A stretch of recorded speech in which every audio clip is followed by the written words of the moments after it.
Eu queria começar perguntando ao doutor Ricardo, o que é que ele tem enfrentado em face dessas modificações comportamentais, essas modificações de formatação familiar, o que é que ele tem enfrentado mais em seu escritório no dia a dia, na advocacia?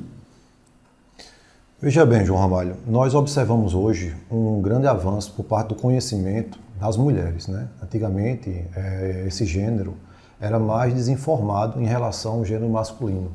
Nos últimos anos, a gente tem notado um avanço significativo dessas informações por parte das mulheres, sobre aqueles seus direitos, suas obrigações, né?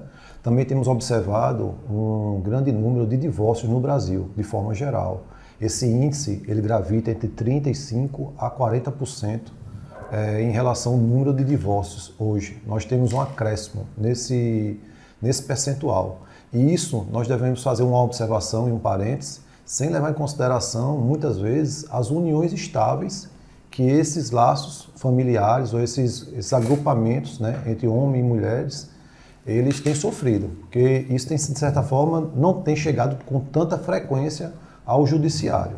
Mas temos observado essa evolução por parte das informações, né, no que diz respeito ao sexo feminino, né? Elas sempre vêm com bastante informações dos seus direitos, deveres, quais seriam as suas obrigações, a questão da partilha de bens, a questão de pensão, a questão de guarda, dentre outros vários aspectos que a gente tem observado, né? Principalmente, a gente também tem observado também um certo vazio por parte desses casais que buscam relacionamentos, casam, e a duração desse laço familiar, ele é muito exíguo, muito estreito, muito curto, né?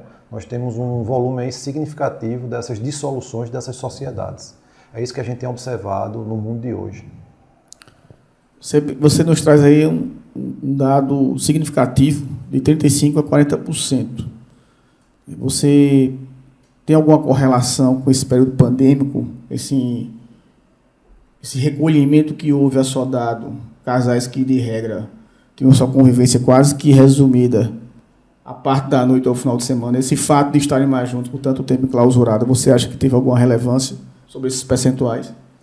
A gente notou, João, um crescimento nesse período da pandemia, né? Acho que por conta dos casais estarem cada vez mais presentes dentro de casa, ele às vezes, né, quando está no ambiente de trabalho, de um lazer, ele não tinha tanta convivência com seu cônjuge, né? E a gente observou isso, e isso existem números que mostram e refletem esse crescimento, né, do número de divórcios durante o período da pandemia.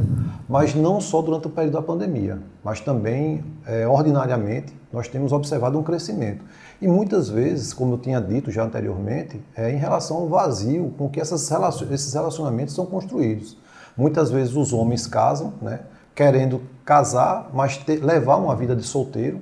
E as mulheres, por muitas vezes, pecam e terminam se envolvendo com outras pessoas, né, durante esse período em que estão casadas, ou num período de uma união estável, ou de um relacionamento com seu cônjuge, né, se deixando levar por N aspectos. É isso que a gente tem observado com uma certa frequência.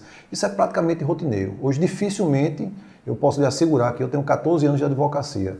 Nesses 14 anos, eu fiz 2 divórcios consensuais em que eu realmente notei e observei que ambas as partes tinham aquele interesse comum em rescindir a sociedade, né? Em rescindir aquela união que existia entre elas. Porque realmente se tinha se tornado ali uma questão muito mais, um relacionamento muito mais entre amigo do que propriamente homem e mulher, ou marido e esposa.